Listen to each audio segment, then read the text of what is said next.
I was going to say good morning, but it's good afternoon. And welcome everybody to our Water and Land Committee hearing for today, March 8th, 2023.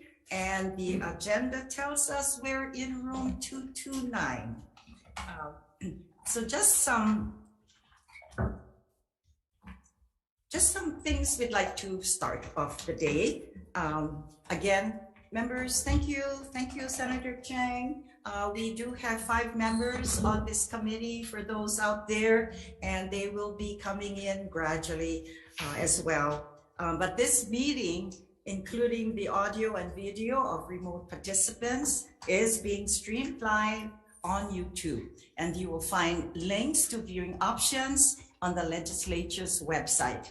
And for our Zoom land participants out there, your testifier audio is muted and video disabled until shortly before it is your turn to testify.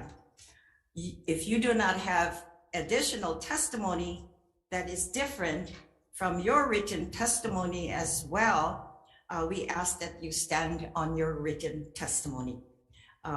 For the testifiers, we are limiting you to 1 minute. However, it may be different from as we move along at the hearing as well. And this committee is very flexible. And members, the procedures today, we will hear the nominees. Will be opening statement first, and then the testifiers. Then we'll go into questions for the nominees. Time permitting, we'll go into decision making after we hear from all the testifiers, and that's my hope so far. And for those of you who have taken time out of your busy schedule, we thank you for just being here, and your presence is very important for this committee to hear from as many of you as possible. Okay, let us proceed then with our first nominee, GM 506, and this is submitting for consideration and confirmation as the Director, Office of Planning and Sustainable Development, and the gubernatorial nominee, Scott Glenn, for a term to expire 12/07/2026. And as noted, normally we call the person up who is GM 506. Mr. Glenn, good afternoon. Good afternoon, Chair. Good afternoon, Vice Chair, Senator McKelvey, Senator Chang. Thank you very much for the opportunity to come before you today for this. Also, it's nice to be in this room. I know we've had several hearings with Laura and I taking turns with these seats, jogging back and forth.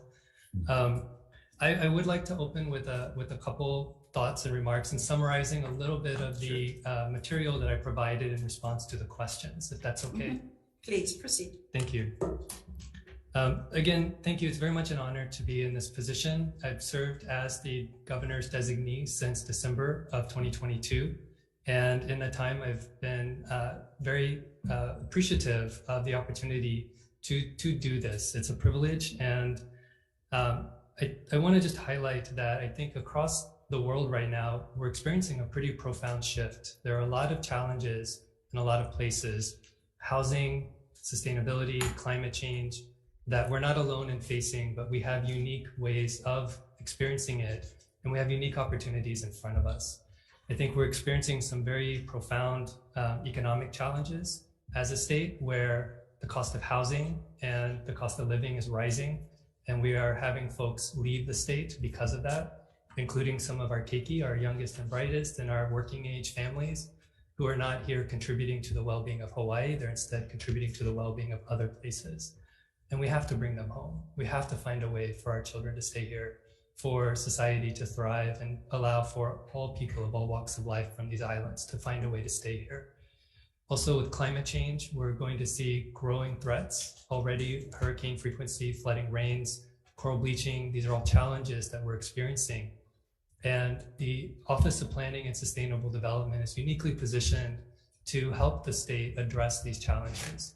And so if I were to be confirmed as director, I would really be honored to help lead on this effort, working with the governor, working with the legislature, the cabinet, the state departments, the county agencies, federal agencies, and then also stakeholders and communities, because we really need folks to engage and understand why we have to make the changes we need to make in order for our children to be able to stay here and for us to be safe and resilient.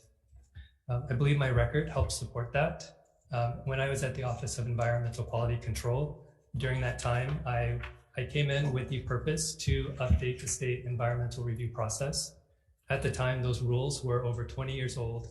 There were many problems with them, and it was very difficult to resource the agency to be able to undertake that rules update. But working with the staff, working with the Environmental Council, now called the Environmental Advisory Council, we were able to do a very robust, innovative approach to looking at how do we get this complicated set of information out to the public, get their input, make revisions, show the public how we listened to them and made revisions, and then moved forward. And so those rules were implemented in 2019. That was my primary goal at the OEQC, and accomplished it.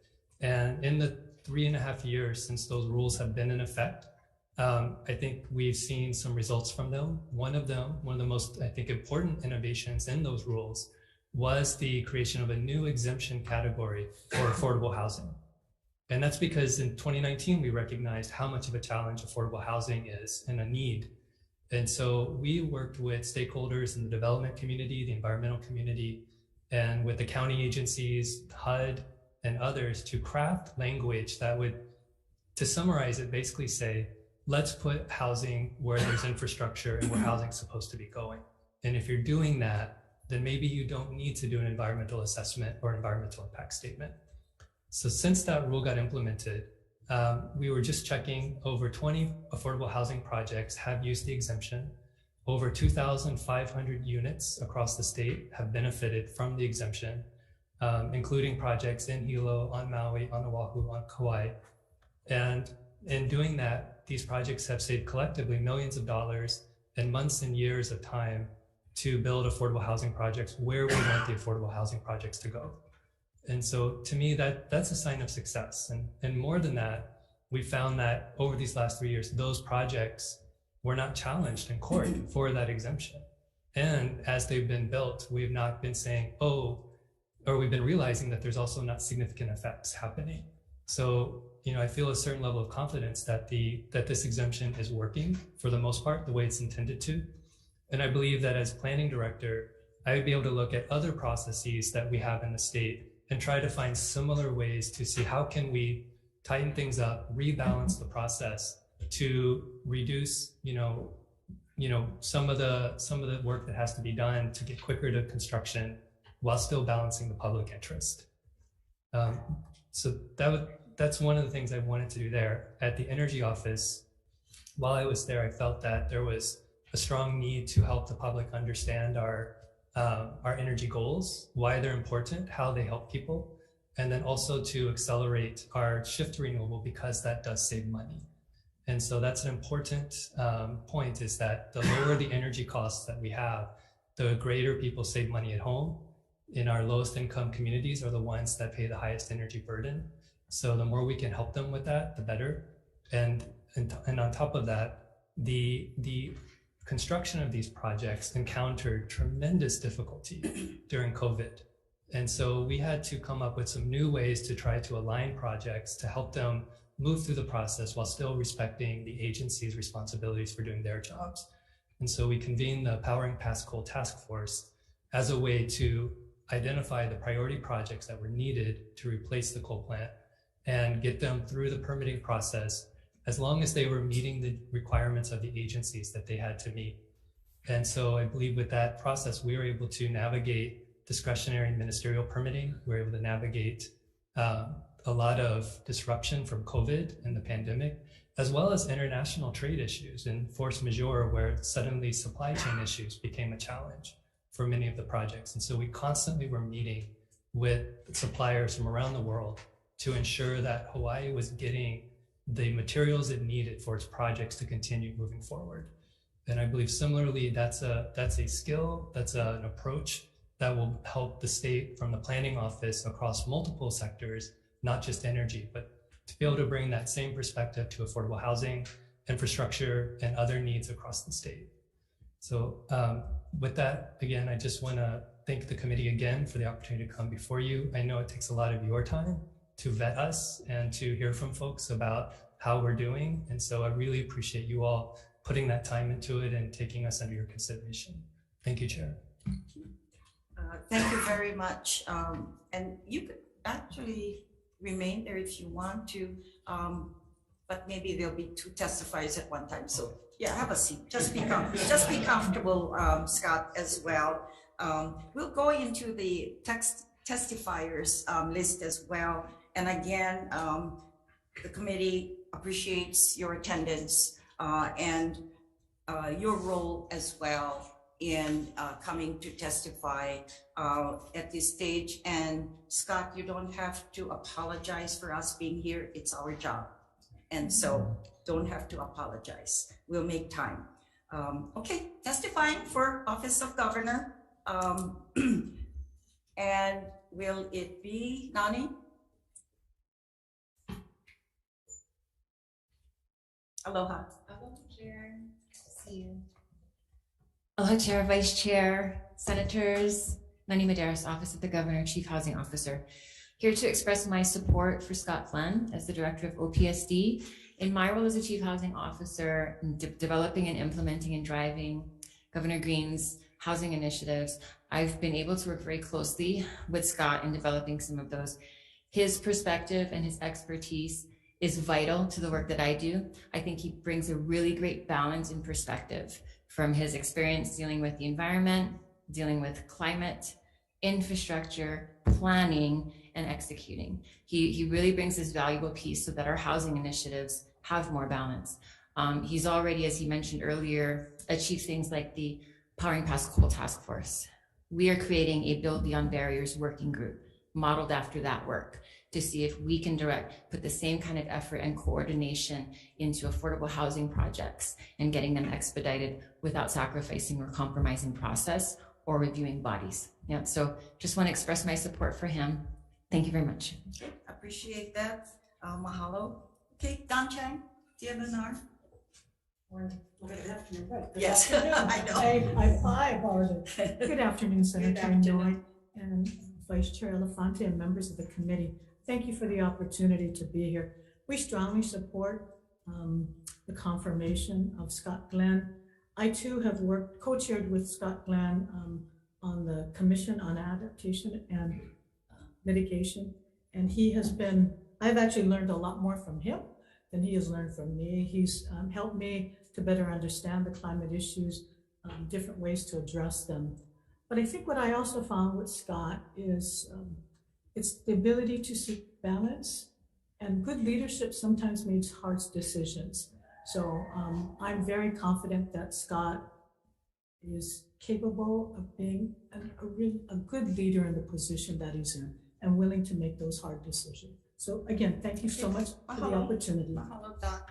Okay, members, the chair is going to make some movements on our testifiers list today, and only because we have some folks or someone that needs to get to a commission meeting for the city, and we want to make sure there's representation there. So I will call out of order Nathaniel Kidney from the testifying for the Regional Council of Carpenters, and has been a normal practice for myself being a Neighbor Island chair. I always ask, is there anyone here that's from Neighbor Island and needs to go home, catch a flight?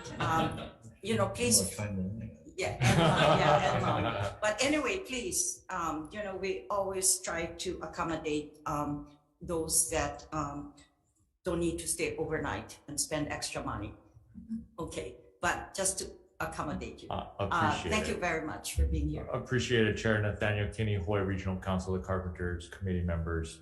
We are in support of GM 506, Scott Glenn for Office of Planning. I've known him for a while, back in the days of Pro Rail and getting the rail project off the ground. He was pragmatic, understood the needs for transit-oriented development even back then. And we feel that he's a serious guy for a serious job, and we do need a lot of planning. And we are in support of the nomination. And because I do have to head off to a commission meeting, I just wanted to add that we are also in support of GM 528, the nomination of Laura Ka'akua. Thank you so much. Thank you very much. We'll continue on. Department of Transportation, it's Sniffen or representative. And I'm sorry, we were too busy trying to organize today's meeting. I did get a call from Ed, and I was on my way here. And I believe I told him I will return your call. I have a feeling he's just probably had alerted me that he may be late or not here, but I failed to return his call. And so we did receive his testimony in support. Dennis Ling, DBED or representative. Okay, and that's in support. Public safety, Tommy Johnson. Thank you so much. Okay. Jimmy Nakatani. ADC. Please come on up. Another thing too, I just want to let you know, we're doing something out of the ordinary. You normally see a whole list of agenda items, which can take 2 or 3 pages, but specifically for this, because we wanted to hear all of the, whether you're support or opposition to our 2 first nominees. And so we do have some time, but we do want to make a decision today. I'll be very brief. Okay, thank you. Thank you, Chair, Vice Chair, members of the committee. Jimmy Nakatani, now I'm a part of the DBED family, so I'm in strong support of Scott Gann. Thank you. Okay, mahalo. Okay, Gwen Lau, Hawai'i Green Infrastructure Authority. Thank you so much, Gwen. And Greg Barber Nelha. So Greg had to catch a flight. Yes, he did stop in my office to say that he will be in support, but he has to leave. And we appreciate him. Nelha was in my district when I served in District 4, but now I'm back home in Hilo. But I think we're still friends, yes. And we'll continue to support his project at Nelha. Thank you, Gwen. All right. Department of Agriculture sends testimony in support. HTTC, Len Higashi. Thank you. We stand on our testimony in strong support of this one. Okay. Thank you, Len. Okay, he's our commission member of Ahamoku. Anti-Rocky. My co-chair, members of the committee, Ahamoku City of Hawaii, Ahamoku stand by our testimony. Okay. Good to see you again, Rocky, Anti-Rocky. Support. That's in support. Anti-Rocky, in support, yes. right? Yes. Okay. HCDA, Greg Nakamoto. Okay, sends communication in. Oh, Greg, I think you're on Zoom. I'm present on Zoom, Chair. Okay, mahalo. Also, State Environmental Advisory Council, Puathone. Present on Zoom. Okay, she's here in person, IT. Thank you. Aloha. Aloha, Chair. Inoi Vice Chair Elefante, members of the committee. My name is Onaona Thone, and I am the current chair of the State Environmental Advisory Council. I'm also a partner with Carl Smith Ball. I did just want to add that, I'm in strong support of Scott Glenn's nomination to the Director of the Office of Planning and Sustainable Development. In addition to the written testimony submitted on behalf of the Environmental Advisory Council, I'm in my individual capacity. One thing I wanted to say was that Scott really does have a proven track record of improving the agencies that he goes to, and he leaves them in a better position than they were before he joined them. So I hope that you folks consider his nomination and passing through. Again, the Environmental Advisory Council is in strong support, as am I individually.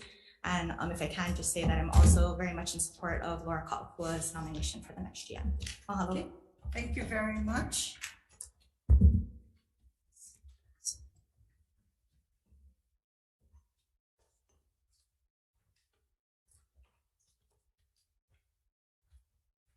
Okay, Ted Boland. Aloha, good afternoon.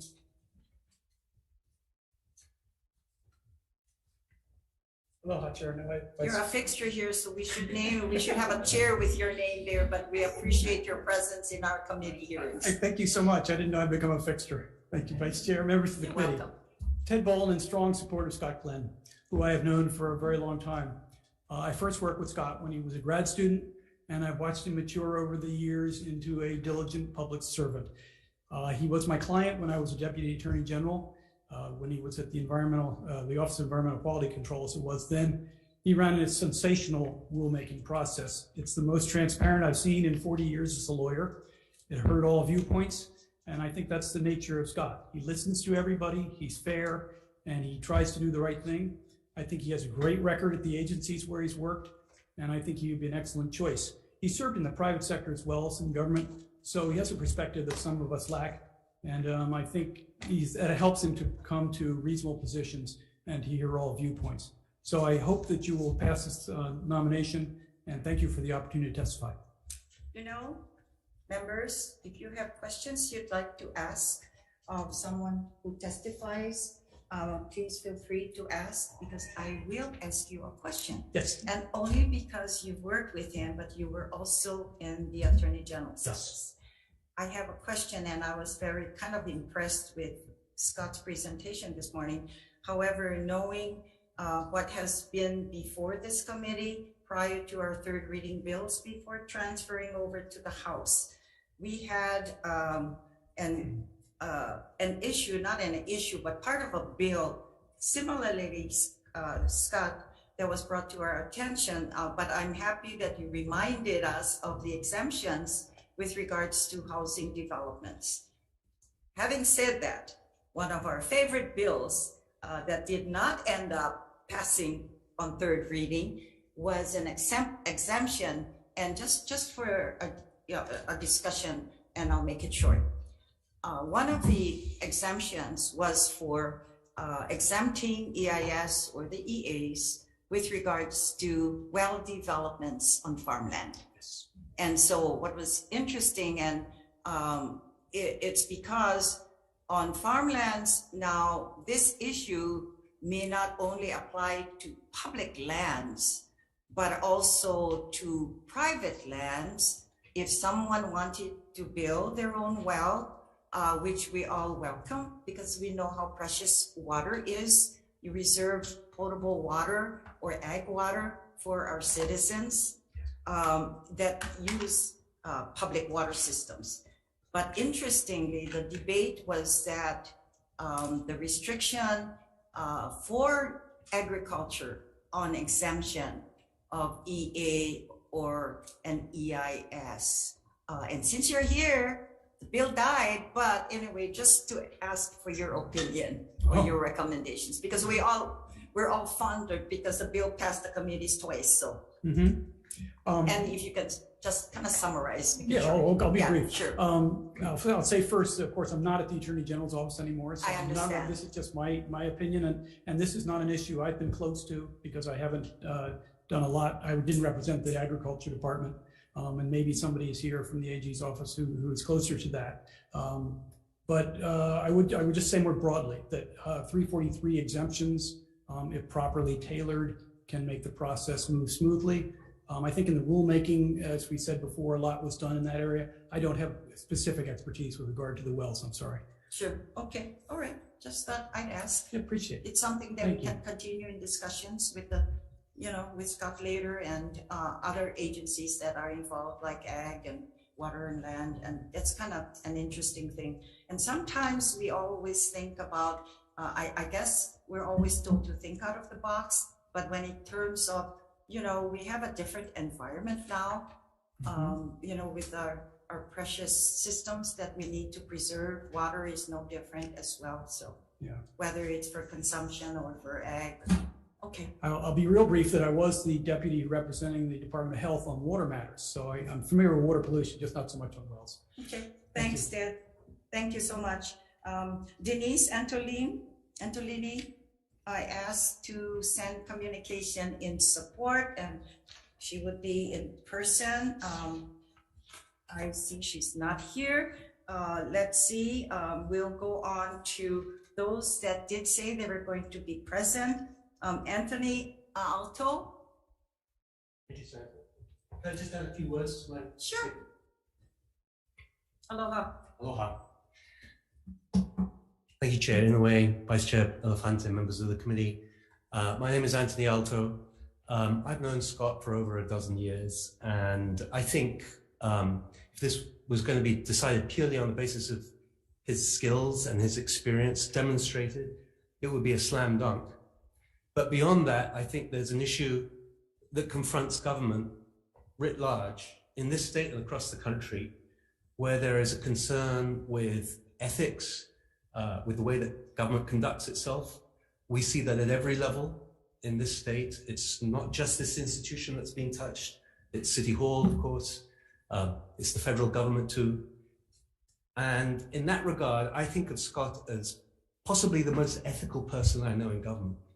And the reason I have experience of this is because he's a good friend, and there have been times over the years when I've said to him, come on, what's the inside skinny on this situation?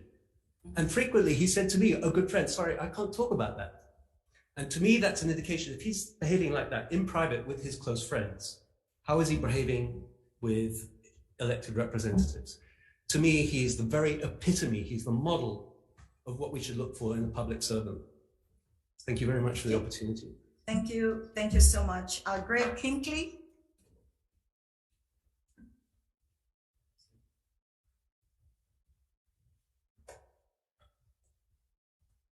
Aloha. Aloha, good afternoon. I was just going to stand on my testimony in strong support, but if the fixture can get up here and talk, I'm going to talk. You're welcome. Thank you very much for this time. I've known Scott for many years as well, and like Ted, served as a Deputy Attorney General for many years, so he was my client. And I too can see, because of my experience with him behind the scenes, where he didn't have to impress anyone and we needed to just get factual and legal things done, that he was very ethical, very intelligent, had the drive to get things done, and was very good with staff as well. So even though I said this all in my testimony, I felt it was worth restating because I really believe him. Thank you. You did your duty and you walked over here, so we appreciate that. You can say it in person. Also, I'm retired now, so it's nice to get a little, get out. That's great, thank you. Ryan Toyomura and Sense Communication in support. Michael Gulachuk, are you there on Zoom? Yes, I am, Madam Chair. Proceed. Hi, Michael Goy Jr. in my personal capacity. First off, happy International Women's Day. Thank you. I hate to buck the trend, but I do stand in strong opposition to Scott Glenn for the director. I do this because you will not see any other person that had a single hand in help raising the rates of our electricity here on Oahu. When he was over at the State Office of Energy. We are going to be, looks like we're going to be facing rolling blackouts on Oahu because of the closing down of the coal power plant. I'm all for getting rid of the coal power plant, but doing that in a reasonable, making sure that we had the needed electricity here on Oahu, and that is just not the case. This has been testified before the PUC. We saw the rates go up here on Oahu because of the coal power plant going down, adding to the cost of living here in Oahu. So I don't know how we're going to bring our keiki home when we keep on raising, when we have policies like this that aren't thought all the way out, and seeing the unintended consequences of closing down that coal power plant prematurely. So I ask that you hold his nomination, do your due diligence, especially when it comes to this, as well as looking at all the testimony, especially in my 22 years of coming to the Capitol. I will say this is the first time I've ever seen former employees of a department come forward and testify against a nominee. So on that being said, thank you for the time, and I do ask that you hold his nomination. Okay, Mike, can you stay on? Just to let you know, whatever decisions we make at the end of the day, but I do have to correct you. I was chair of the Energy Committee as well, previous to my other roles. But just to let you know, though, it was not the role and the duty of whether it's Scott Glenn, who chairs the committee, the Division of Energy for any administration has nothing to do the responsibility to close the coal plant. It's by law that we had to do it because we had to do this. That became law much more a long time ago before the president. I just wanted to make clear that he could not have saved the coal plant because by law it was a sunset date as well. And so they had a lot of time to prepare to close the plant. So I just wanted to make that correction. Okay, we thank you though for your sending your communications with us. We also have Kahea wants to speak on Zoom. Not present on Zoom, Chair. Okay, Kahea sends, I'm not sure if it's Kahea, the group, or the person, but it's in opposition. Chipper Wickman, also on Zoom. Aloha, Chair, members of the committee. Thank you for the opportunity. I stand on my written testimony, but I neglected to include there that I've also worked with Scott very favorably through the establishment and years on the Hawaii Green Growth Initiative, which came into play when Hawaii hosted APEC in 2009 and launched the Aloha Plus Challenge in 2016 when the World Conservation Congress is here. And Scott has been a really important team player, and he understands really the role and importance of community and NGOs in partnering with government, both state and local government. And so I wanted to make sure I had an opportunity to include that in another one of my many reasons for supporting Scott. And I also want to second what I heard from a previous testifier. Scott is clearly one of the most ethical and even keel people I've ever met.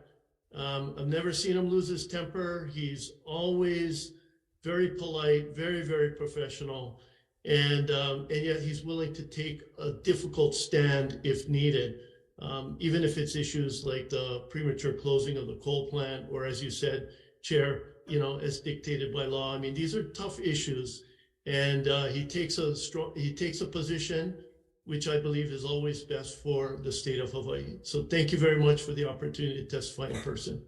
Thank you, Chipper. Appreciate that. Amy Barnes. Not present on Zoom, Chair. Okay, thank you, IT. Members, we do have, as you see, many pages here. Oh, do we have? Oh, okay, sorry about that. Okay, all right. Okay, Managing Director Formby, are you on Zoom? Good afternoon, Chair Elefante and committee members, Mike Formby, City and County of Honolulu. I did submit written testimony, but I also wanted to appear and elaborate and let you know that I have immense respect for Scott Glenn. I've had the opportunity to work very closely with him over the last 2 years, and I've always found him to be professional, collaborative, and most importantly, solution-oriented. And I think he's never demonstrated to me that he's a closed-minded individual or a my way or the highway kind of guy. So I appreciate that. He brings an immense body of work and knowledge to the position to which he's been nominated. And this is a key position for the City and County of Honolulu. And I want to let you know that the mayor and I support his nomination. So thank you for this opportunity to testify. Thank you. We appreciate your being here as well, providing testimonies. Okay, members, we do have in support 112 communications. We had 7 in opposition.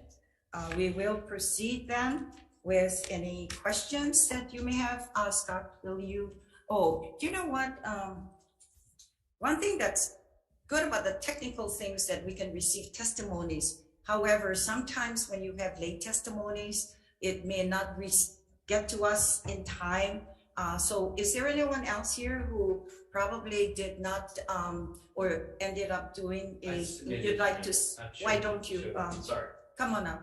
Thank you. Sorry, Appreciate it did get posted. So Chair, Vice Chair, members of the committee, Chris Ariasu with David as the director, and had the pleasure of working with Mr. Glenn since coming on as David director and part of the Green administration, and have gotten to know him, been easy to work with, is very knowledgeable, very responsive, and appreciate this opportunity to stand in strong support. Thank you. Thank you, Greg. Anyone else? Okay, Scott, if you can come on forward and let's have some discussions going. And thank you for responding to the questions, the questionnaires that we've sent you, and appreciate it. It was pretty extensive. I'm very impressed. I think many of us here it has been circulated as well. I also appreciate the dialogue we've had prior to our measures and the bills that came before us before our third reading and final votes yesterday.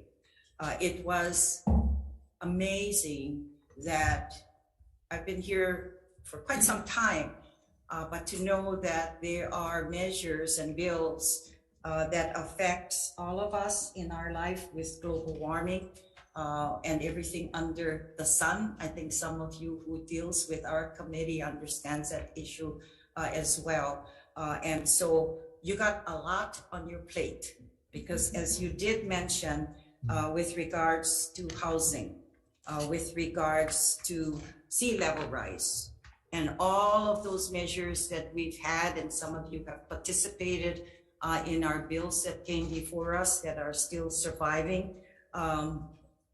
So there's an opportunity for you, actually it's more challenging, I believe, because other than your experiences, which we appreciate, and I'm sure the governor, and that's why you were appointed by him, because you've had a lot of extensive background. However, and it's through, I guess, when we proceed, generations to come, decades come and go, we're in with this climate change.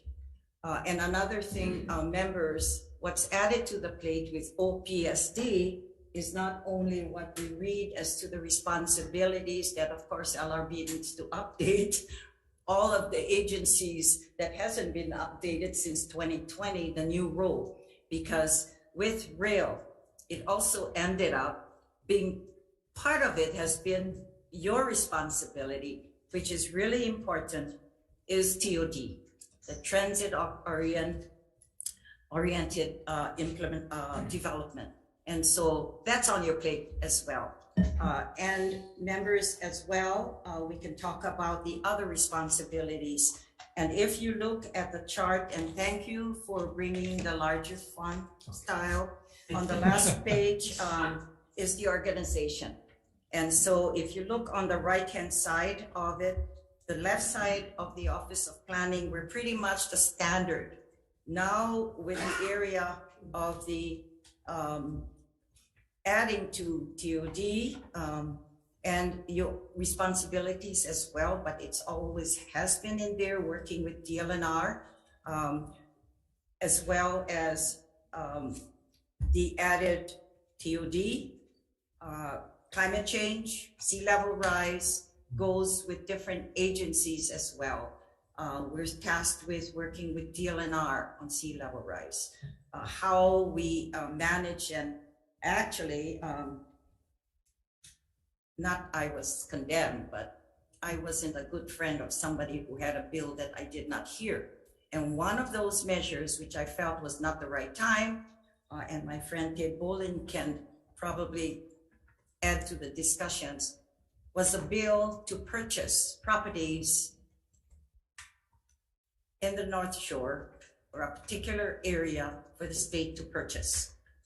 Now, I believe because this is one of the first times that is before us, all with regards to sea level rise, working with the city and county as well, how we're going to manage our system. We're not there yet. And I believe that what came before the committee, as well as the discussions we've had with you folks, DLNR, and all the other agencies that's involved with climate change.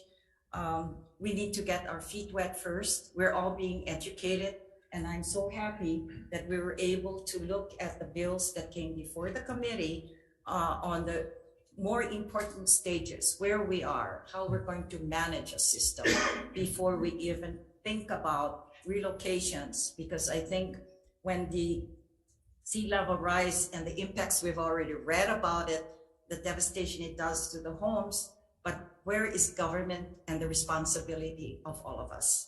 And so with that said, now having all those measures and the bills before us and your prior role with managing energy, which was a small portion of the important things, but I'm very pleased with what you did at OEQC. I was here as well in my first 10 years before I left. That was an important thing when it had to do with the environment. And I think you straightened out that division and to what we see today. So with that said, all the issues that's before us, what's your goals to accomplish during this term that you have before the next couple of years, and the bills that are in the Office of Planning? Thank you, Chair. And not to point out that we can't disregard the leadership that you have with the Land Use Commission, because that's another plate on your hand. Yes, thank you, Chair. I did distribute to the committee a vision document that describes some of the immediate priorities. On the front page, on the back is an overview of the key activities of the office.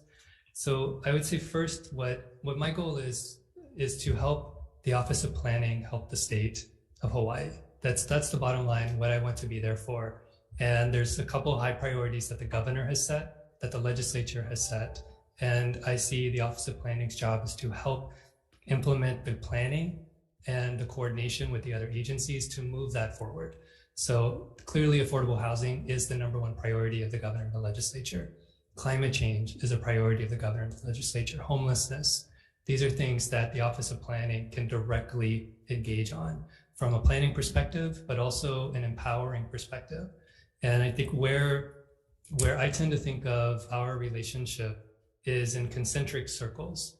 There's a good to have a little bit of overlap, I believe, because it helps us find common ground, but also to respect each other's kuleanas. And so for example, Department of Transportation to build the roads, airports, but those also have to be integrated into a larger picture of land use and of housing. And so in having the dialogues together, the Office of Planning can help play that role, can help set a leadership role where it's appropriate and help play a support role where it's appropriate, especially in guidance from the governor and the legislature. I would also like to express appreciation that the governor has elevated the Office of Planning to a cabinet level position in order to better enable us to play that coordinating role with all of the other departments and to work with the local governments and the federal government and the private sector. So I would see in 4 years that we've implemented these priorities here on the sheet for the different programs. But these are also programs that were started before I started. And I imagine over the summer, during the time between sessions, while having dialogue with you, with the committee, with the governor about how to adjust these for the next 4 years, because I believe that now's the time to strike, but also there's some time that we need to digest, absorb, and get to know each other a little bit to better understand the priorities of the committee, of the House committee, the governor, the legislature. But I think for us, what we're looking to do is move things forward. And for me, the worst thing to do would be to do a plan and have it sit on the shelf. I want to help plan stuff and then help the agencies responsible for implementing it get to implementing it. Okay. Thank you. Members, questions? Yes, Senator Elefante. Thank you, Madam Chair. Thank you, Mr. Glenn, for your willingness to step up into this role and for your time and service to the state of Hawaii. And thank you also for taking the time to meet with me as well. Just a few questions.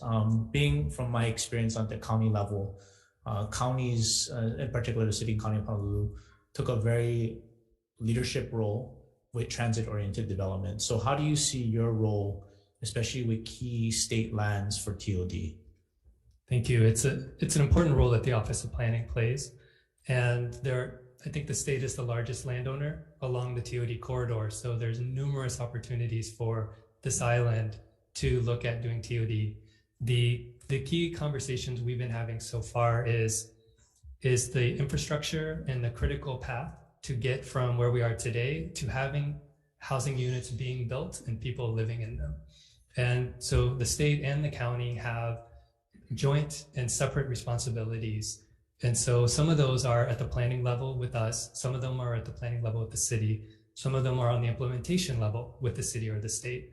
And I think for us as the Office of Planning, our role will be to bring the state agencies to the table, to sit with the county agencies as well, to look at the state plans for the individual departments' uses of their parcels that they have responsibility for, and ask the question, does this fit in with the larger integrated use of that TOD area? Does this really maximize the benefit to the people of Hawaii, how we're planning to use this? And if it doesn't, can we have a conversation about making adjustments, or are there overriding reasons why we need to stay on that path and have it be what it's planned to be? Okay. And then the second question I have, and then I have a comment after that. We talk about managed retreat, in terms of federal funding that may be available. It's questions that have been asked during this session to DLNR or different agencies. So in your perspective, which agency do you think it's OPSD that should take the lead in doing a study for managed retreat and infrastructure to look at the impacts, whether it be for our highways and roadways to state-owned lands or private properties that may be impacted from climate change? I would say that the Office of Planning is already in a leading role in that conversation. So our CZM program has been doing a lot already to help, one, map out the threats. And actually, if I could, Chair, I really appreciate at the beginning of session when you asked us, DLNR, and some various stakeholders to meet to really have a thorough discussion about managed retreat, because we've been spending a lot of time on that particular topic. Mainly because it's the hardest topic of the coastal erosion, shoreline questions. Hardening is relatively straightforward.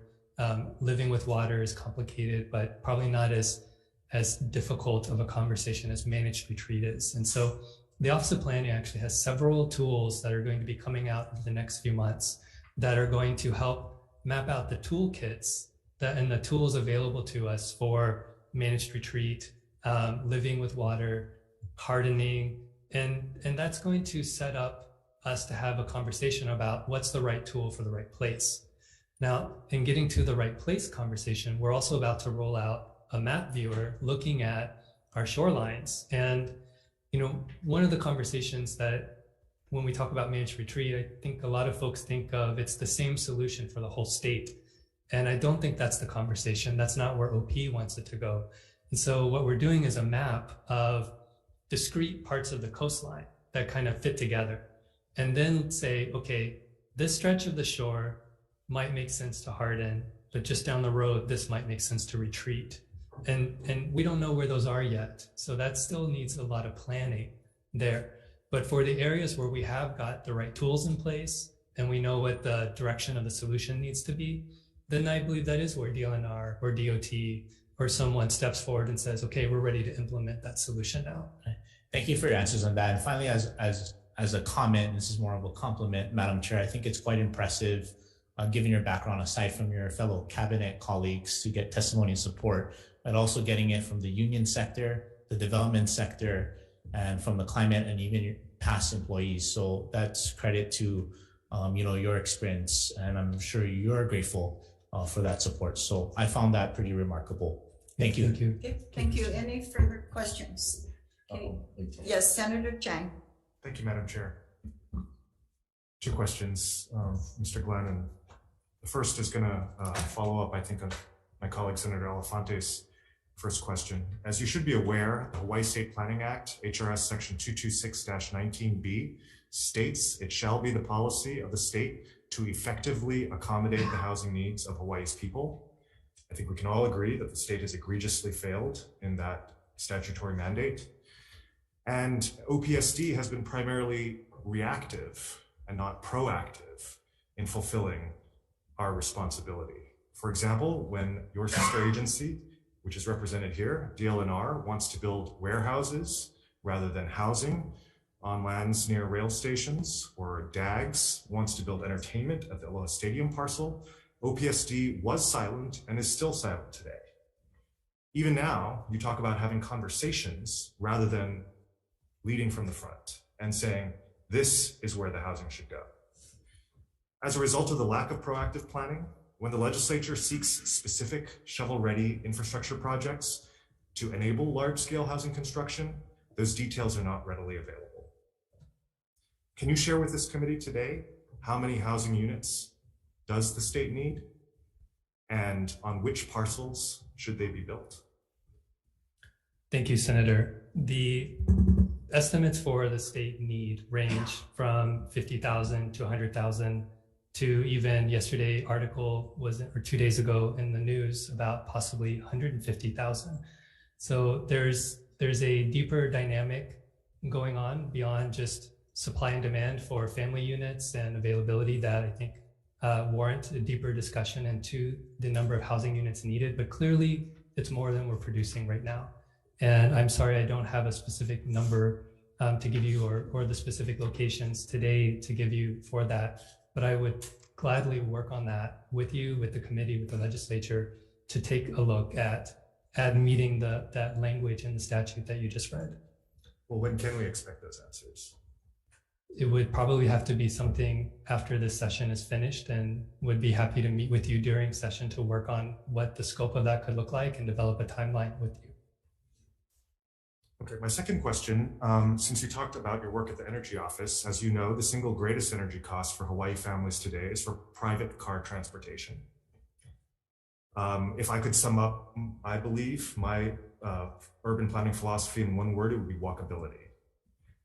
And yet, recent county and state regulated developments continue to be built grade separated and surrounded by large setbacks with landscaping and blank walls, such as on state-regulated HCDA Kaka'ako lands, in large part due to climate change concerns. As a result, these communities are still heavily car-dependent, as their large parking structures can attest. One prominent example, Ala Moana Shopping Center, has no good pedestrian access. Pre-war neighborhoods like Chinatown and Waikiki that exist today and are thriving communities today have little to no parking because they are built and designed to rely primarily on pedestrianism and walking. What will you do so that walkability is maximized in current and future neighborhoods of the state? Thank you, Chair. I'm a strong supporter of walkability. And just to speak a little personally, I live in Chinatown and I walk to and from work every day. I have an 8-minute commute, 10 minutes if I don't catch the green lights to cross, or the white crosswalk signs. And generally my wife and I share a one car in our family for meeting our daily needs.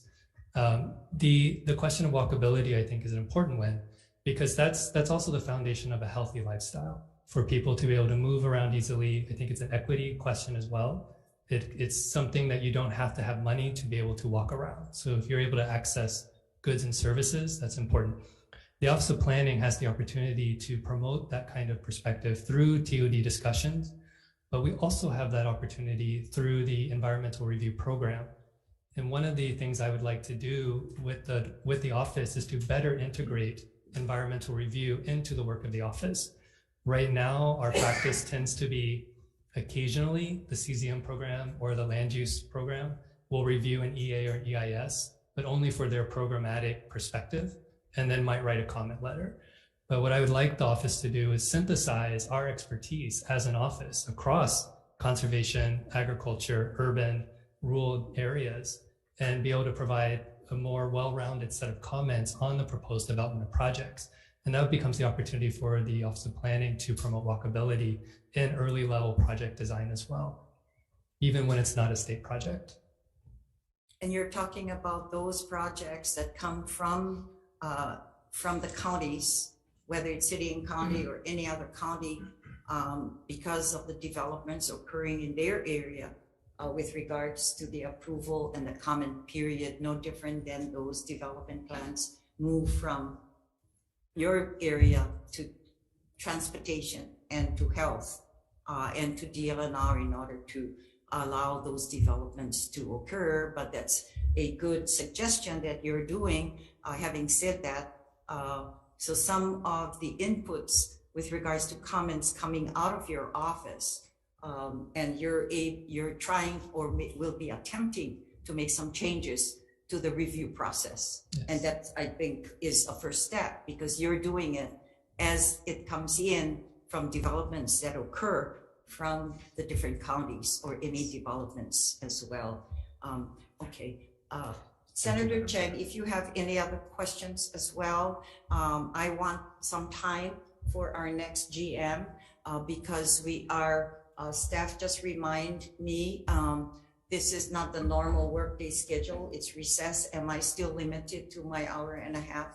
Okay, so members, if there's any further, yes, I know. We all came to work, right? I know. Some of the few of us who came to work here anyway. So if you don't mind, we will adjourn this discussion on GM 506. If any one of you have any further questions you'd like to, why don't you submit it to me and then we forward it to you? Thank you. And then you can respond. Thank you, and I'm happy to the meet committee pleasure. members. Yes. Okay, I have plenty of questions, but I was giving everybody else a chance to talk. Okay, you want I mean, no, I have a lot of questions, but yeah, we can always we have a time limit, so understand that. I'm pretty sure you have to come in with the TOD. So since they brought this up, sure. So our Senator Favela. Yeah. So the problem that I have with that, not with you, but with the mayor. So graciously wants to give out leases for 30 plus years or whatever. He already claiming the land. And now I find out that you're one of the persons that they gotta discuss to get the land for the TOD. How do you feel about that? That he's making a promise to these guys to give $900,000 a year in free rent around the TOD? Did you see the news report? Or I did the not, mayor Senator. even talk to you, consider you? I'm not aware of it, Senator. So he said he's gonna have this film industry to come and build around the TOD. Well, city land, he said. I live in that area. I don't see any city land. It all belongs to the state.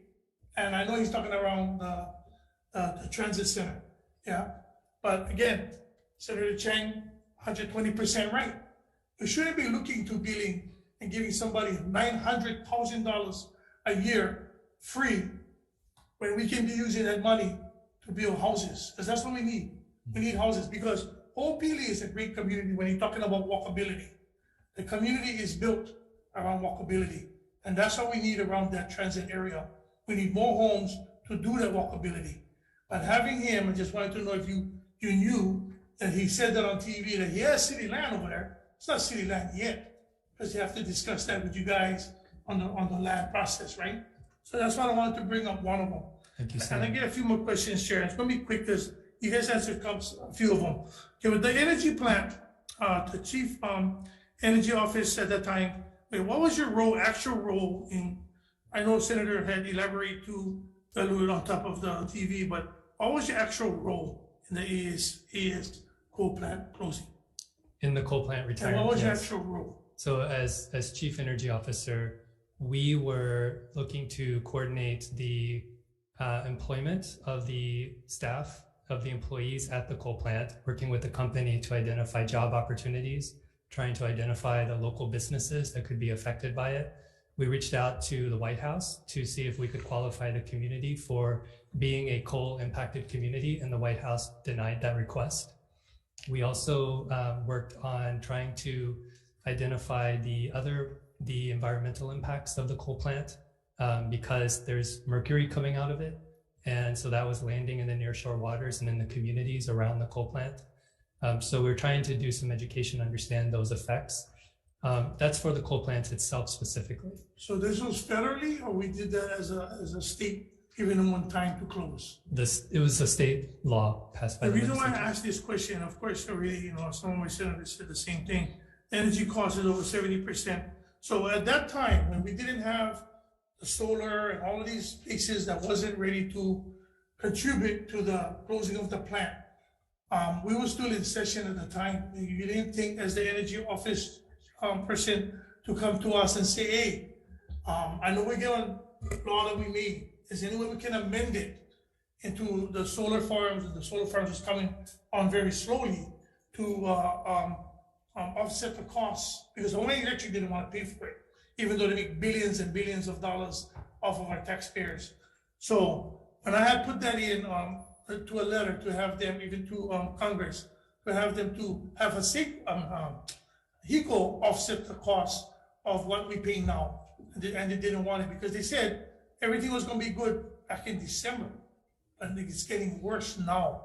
So at the time, when you were there, you didn't think to ask the legislators at the time to see if we could make an amendment to that, into it could be that wouldn't cost an impact on the consumer, which it is right now, to look into something to come and ask us at the time to see if we could leave the plant open until a certain time that these solar farms or whatever energy projects was coming online. Did you look into that? Senator, I did, and I engaged the governor and the subject matter committee chairs on it. Thank you. Okay, thank you. And if, Chair, Senator, if you have any more questions, No, I'd be happy. I'll let you first, because every time I get questions, I get shut down at the end. Okay, thank you. No worries, that's okay. It's okay, Chair. We'll proceed then. Thank you. Thank you, Chair. For being here as well. We'll continue on then with GM 528, and this is submitting for consideration the confirmation as a deputy of the chairperson, Department of Land and Natural Resources, the nominee Laura Ta'akua, for a term to expire December 7, 2026.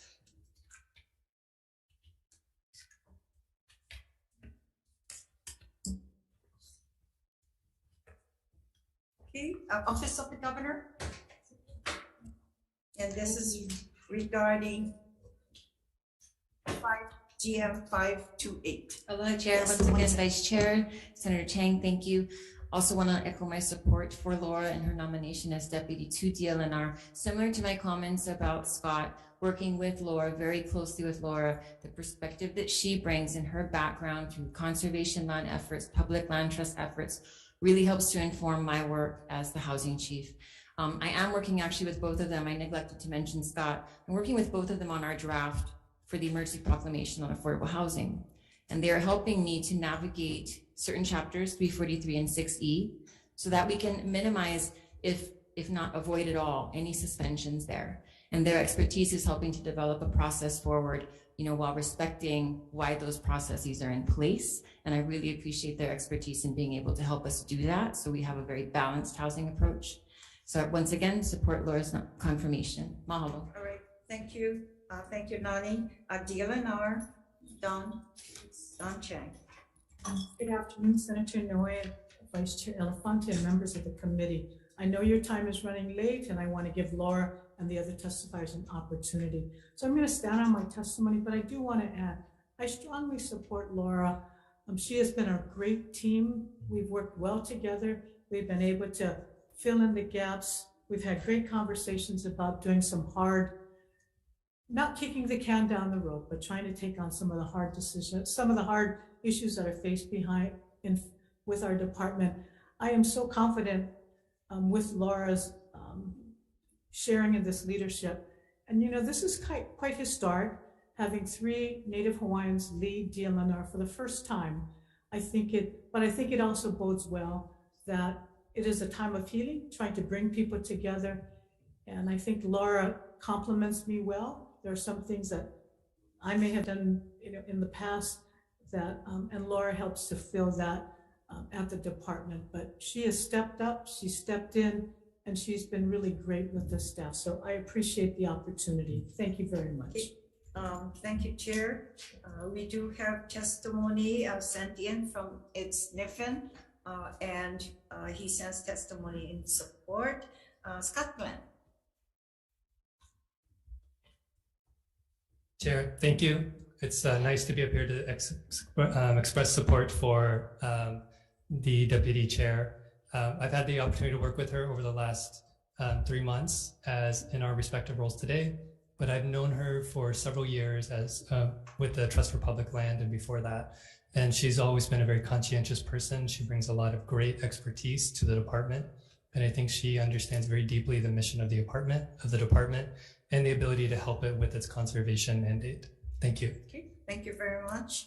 Jade Vutai, Department of Labor and Industrial Relations, Sense Communication in Support, Department of Agriculture, Sense Communication in Support. They did indicate they were going to be here. Rocky Kaluhiva. Aloha, Kaluhiva, Hawaii State, Ahamoku, and strong support. Stand out to someone. Mahalo. Mahalo. Okay. Testifying for Ko'olau Foundation, Mahialani Cipher or Siper. Aloha, good to see you again. Thank you, Mahia. Aloha, mai kako. Aloha. Ko'olau Foundation strongly supports the confirmation of Laura Ka'akua to serve as Deputy Director of the Department of Land and Natural Resources. Our organization is dedicated to the preservation of historic places and perpetuation of Hawaiian cultural traditions, practices, and heritage. In our experience working with Laura in the past, we have found her to be a very capable and knowledgeable advocate for land conservation and natural resources. Her efforts to malama lands that hold cultural, environmental, and agricultural value have prepared her well for the level of kuleana she will hold in supporting the mission of the State Department, which is charged with managing our historic and natural resources effectively. We hope you will agree and urge your vote of confidence in her nomination as Deputy Director of DLNR. Thank you. Okay, thank you very much. Members, we did have 98 support communications, one in opposition for the nominee as well. We will then go into the nominee. Denise. Oh, yes. Okay, good. Okay, thank you. Members, we did get our extension at the ask, so I'm thankful for the clerk's office and the president's office for the extension to 2:45. I did miss out Denise Antolini, who did sending support communications for Scott Glenn as well. And just to let you know, she was going to be here in person. So with that said, we will have the Deputy Director nominee, please, Laura Ka'akua. And if you have any opening statements you'd like to present to the committee. Thank you, Chair Inoue, Vice Chair Elefante, and Senators McKelvey, Favela, and Chang. You have my resume and my questionnaire, and so I want to go a little bit off script here and just share with you who I am at my core as a person, which will hopefully inform why I wish to serve and take on this kuleana as deputy to the chairperson of the Department of Land and Natural Resources. I am going to take you way back, but I'm going to try to be very brief so that I can make sure I have time for your questions. I am adopted. Both of my parents are Native Hawaiian and from great families in Kaneohe, Oahu. And my young mother decided to give me up for adoption to give me a better life. And so my parents are here, my in-laws are here, my husband Josh is here. And I wanted to share that my upbringing was very much in the ocean, in the mountains, at the beach, surfing, hiking, kayaking, swimming. And I got to know many places on Oahu very well because of this upbringing and loving household that I was raised in, and thankfully had the chance later in life to also know my birth families as well. And so part of this I would say, very privileged life growing up was in education, and I had the chance to go to Punahou and Boston College and William S. Richardson School of Law. And one of the messages that came from our president at the time at Punahou, President Scott, was that to whom much is given, much is expected. And with great privilege comes great responsibility. And the first time I heard that, frankly, it hit me like a ton of bricks, because as I've shared my my life and everything that I've been given, from connection to Aina, connection to the ocean, a great educational background, a great family and support system. I have huge kuleana, and I feel that daily. And I never expected to be in state government. I was very blessed to be working in the nonprofit sector for many, many years. I had a chance at the time while they were on the council to work with Senator Chang and Senator Elefante on different land protection efforts. And as I shared with you folks in my questionnaire, I feel that my true boss over these years is really our lands and waters, and Bahi Kupuna, our cultural sites. And I've just had different managers over the years in nonprofit organizations, and now with your blessing with the state DLNR. And so I wish to bring my law background, my project management background, community engagement background, and probably most of all, my absolute commitment to our natural and cultural resources to serve the department. So mahalo for this time. Thank you very much, and thank you for your the questionnaire and the responses that was given to the committee as well. And I also want to thank the chair, Don Chang, during the sessions that we had during our halftime session before we adjourned in early May, that she gave you to come and work with us on the committee level to gain the experience. She did cover, but as busy as the role of the director, that there's number two. And so we appreciate your presence as we had dealt with the committee work that we have done in the last several weeks. And so appreciate that as well. Now, with regards to the similar question I had asked the previous speaker or nominee with Mr. Glenn, was that the goal for this upcoming year, I know you all have to get your feet wet yet, because you're only on the second month yet being in office in your new role, which is so different from your previous work in the land trust as well. You got a lot more people, and you got a lot more divisions and members. Just to let you know that DLNR, I think it is one of the largest division department in our state government, aside from DBED. But the role, you got 10 divisions. That's right. And 4 other offices that comes under the jurisdiction. And I'm sure the chair has already planned your role as a deputy. And I think for all of us here, we know that the number 2 normally takes care of the HR work and the working with all the employees in the different agencies. And so it's going to be very challenging, and I'm sure it was already challenging with our personal communications that we've dealt with in my office in the role that is being given to you to look forward to accomplishing that. So for this first term, what has been pretty much a very challenging issue, or learning the divisions, and if you'd like to share that with us. Sure. The management part is one of the things I'm most excited about. I think I've had the opportunity with Hawai'i Land Trust to really find out what people's strengths are, make sure they're in the right place to use those strengths to serve the mission.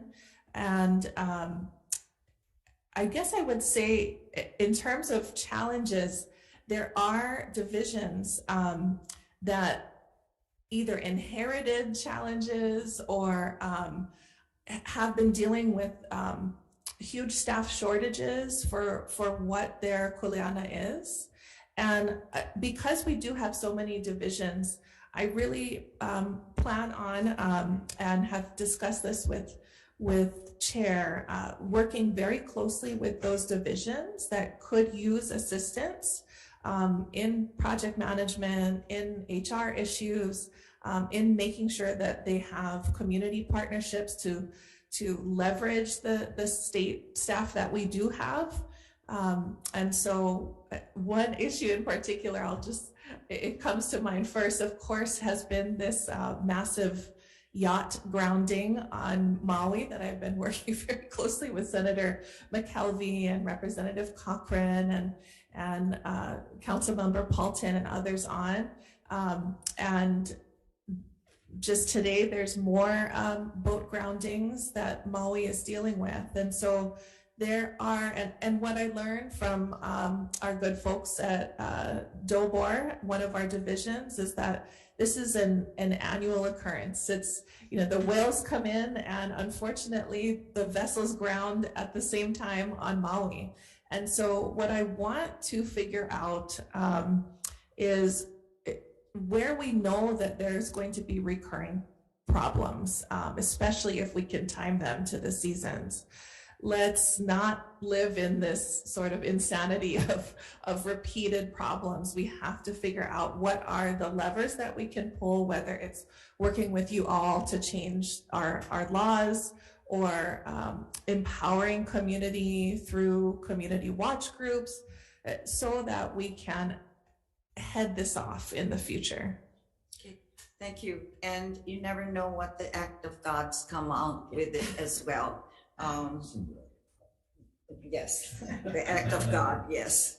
And so it's challenging work, but you're off and on the ground as well, learning with it. I have other questions, but I sure would like to open it up to my colleagues as well. Any discussions you'd want to ask? The last. Actually, the other senators want to ask questions. Okay, any questions down here? Senator Favela? Any questions? Just a couple of quick ones. Describe your major actions you took to engage the community addressing Ma'o Farm, organic farms situation, and what was the results? Sure. You're referring to a land protection effort done while I was at a nonprofit Trust for Public Land to help Ma'o Farm to acquire land to expand agricultural production. In that instance, Ma'o Farm had really been built up from the community in a ground up fashion. And so in that instance, there already was that community support, all of the folks that the young students and interns that they were hiring are from the West Side. It was really an effort where I didn't need to come in and pull together the community leaders because they had done that good hard work over many meetings and community brainstorming sessions that created them. And so in that instance, what was needed was really just Aina to farm. And so not that it was an easy job, but they had laid that very strong foundation so I could come in and just provide the land trust tools of acquiring land and doing due diligence and staying with the project until it was finalized and turned over to them. Yeah. I just go to the question that is kind of been in my community, and we have questions. So What do you know about the Iroquois Point being leases at Capilina today? Do you know anything about the leases in, so they call them Capilina, but that's Iroquois Point. So the question is, what do you know about Iroquois Point being leased out to Capilina today? Do you know anything about that? I'm sorry, Senator, I haven't been briefed yet on that. I just like ask the question so that when we later on you hear me be. Yep, I can commit to learning about it and getting back to you. Absolutely. And then, of course, then if you do it, then you know the jurisdictional and environmental issues that we have in the Iroquois Point area. Reason why I bring this up is that they have this growings in the water, whatever they call them. They call them growings. But they said they had to do that for was the erosion. That's what they did. But truth to the fact, well, they didn't do it, but the people that did it before them told the Army engineers they had to do that for erosion. But if you look at what they go on Yelp, yeah, they say, come to your brand new, beautiful Waikiki, away from Waikiki resort. Okay? Now this is homes that is being rented. Yeah. Cannot be in resort. But that's what they did it for. But I want you to, if you can, look into and what was the real reason for putting them in? Because they call them their own private lagoons. And two, how you guys can make them, whoever put it in, because the Army engineer said, if they put it in and it's not being used for what it's supposed to be used for, the erosion, and it's being used for another purpose, then the people that put it in have to remove it.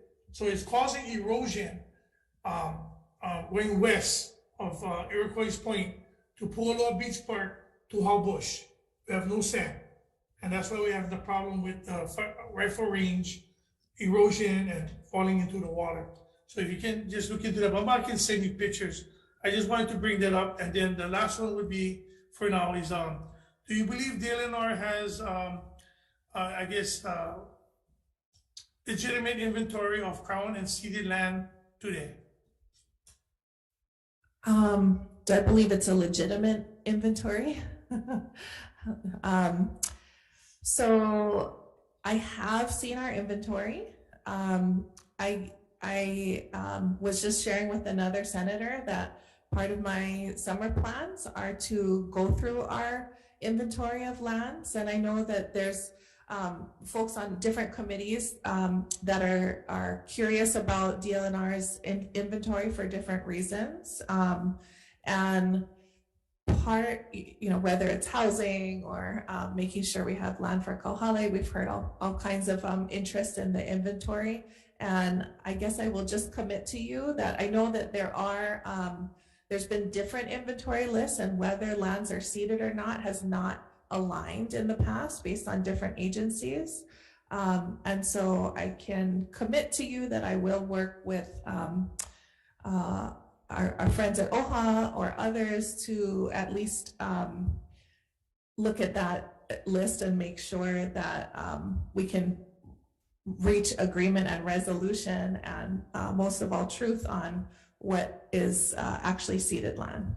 Since you brought up, well, then let me just ask you another question. And what role do you see yourself in playing in these discussions with OHA and the state? That's what you pretty much answered. So you can continue your role in working with OHA and figuring all of this out.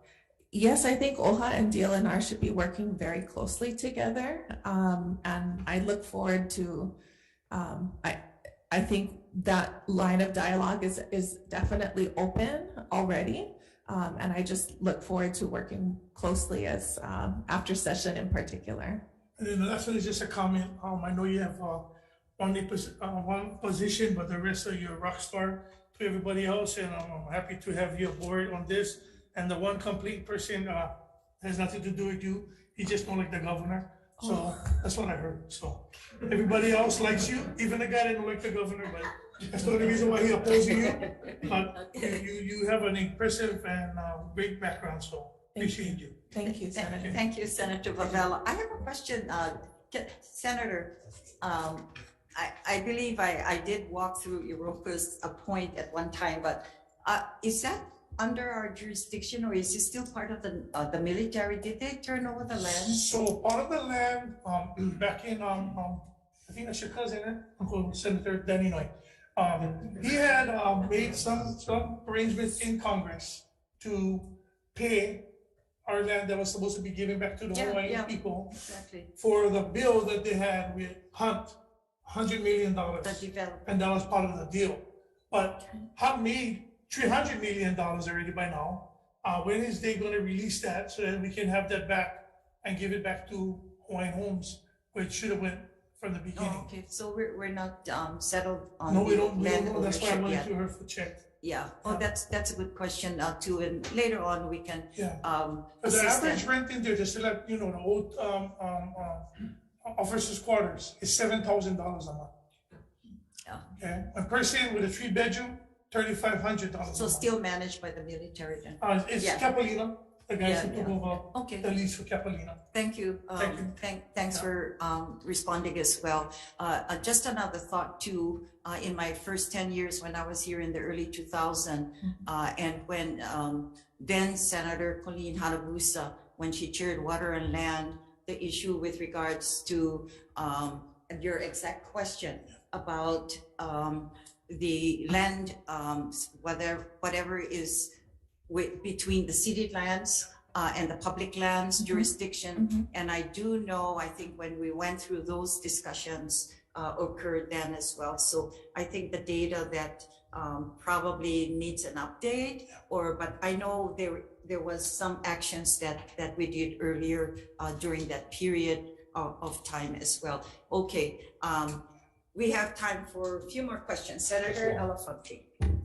Thank you, Deputy Director Ka'akua, and for your willingness to serve. It's nice to also see your family here present and sharing your knowledge and background. I think it adds a personal touch to why you want to serve. The one question that I have, and I know I've worked with you in the past, and this has brought up before when we've talked, had to do with conservation of lands and easements. Yeah.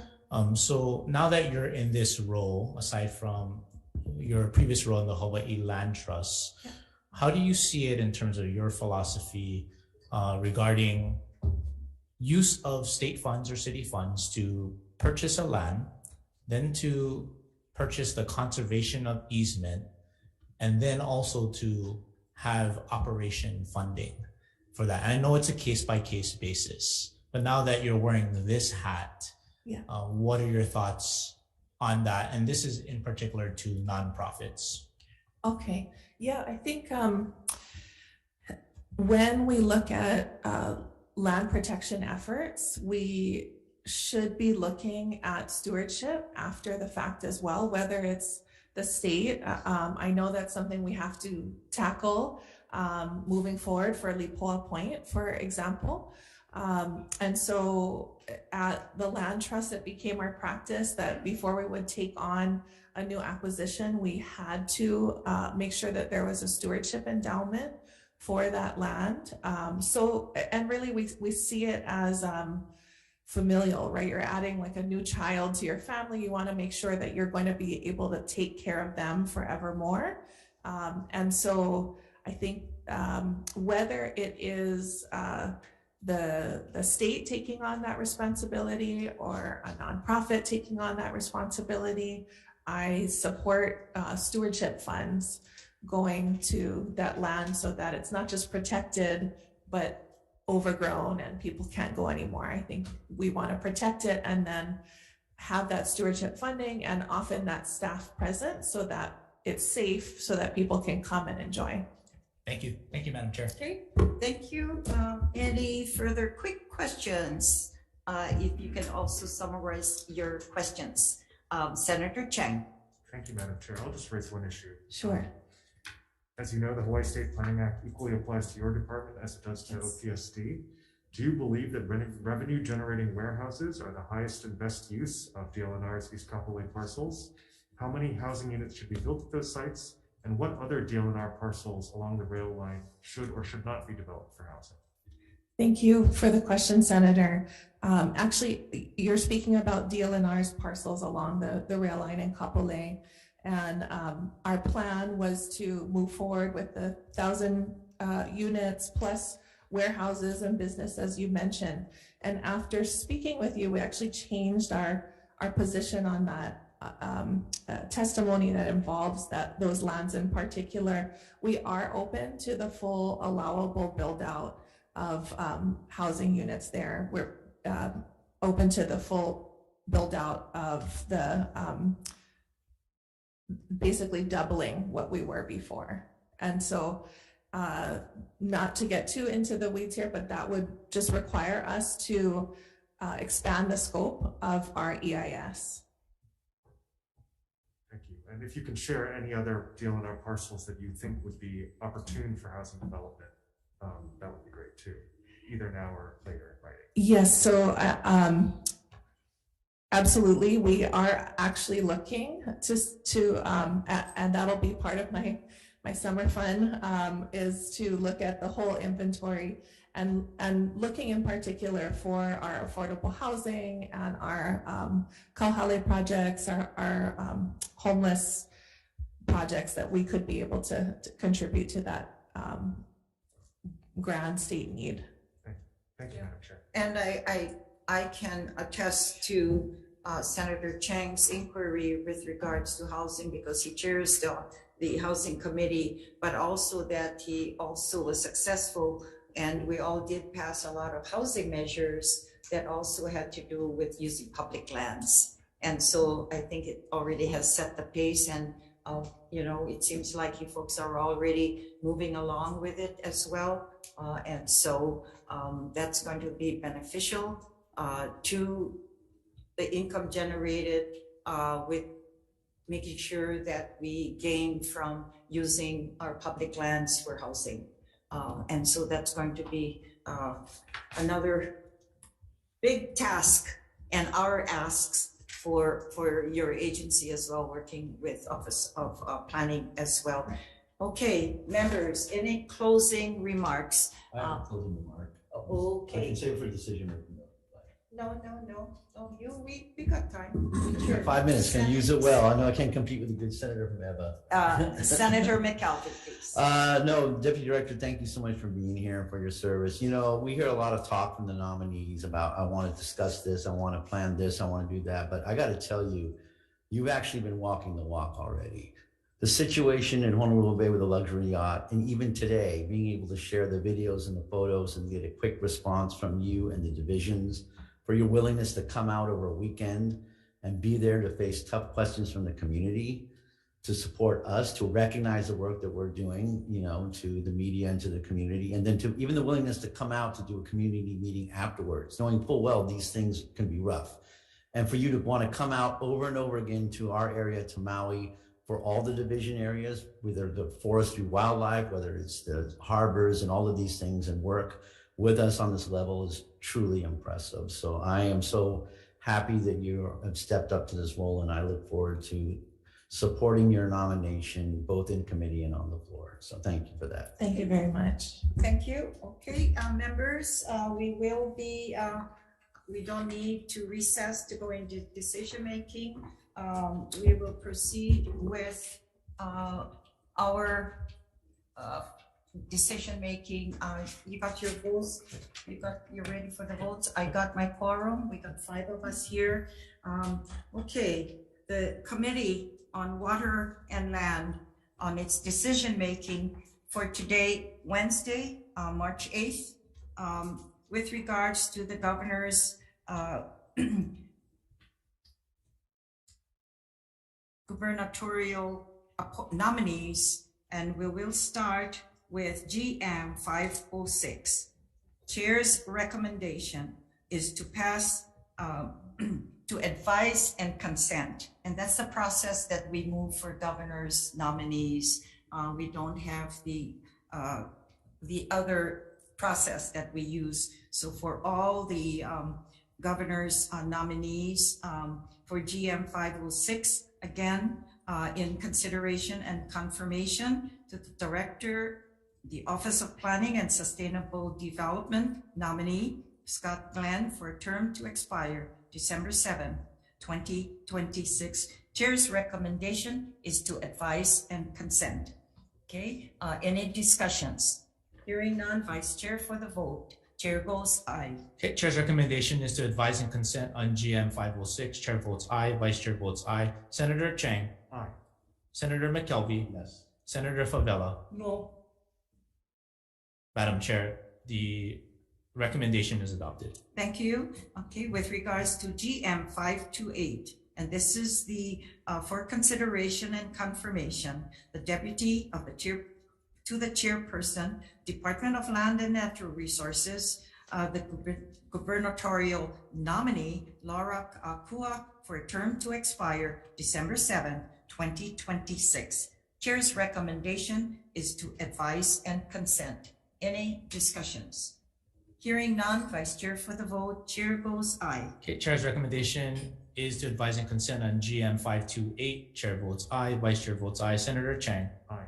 Senator McKelvey. Yes. Senator Favela. Aye. Madam Chair, the recommendation is adopted. Okay, thank you very much, everybody. Congratulations. And this concludes the Committee on Water and Land.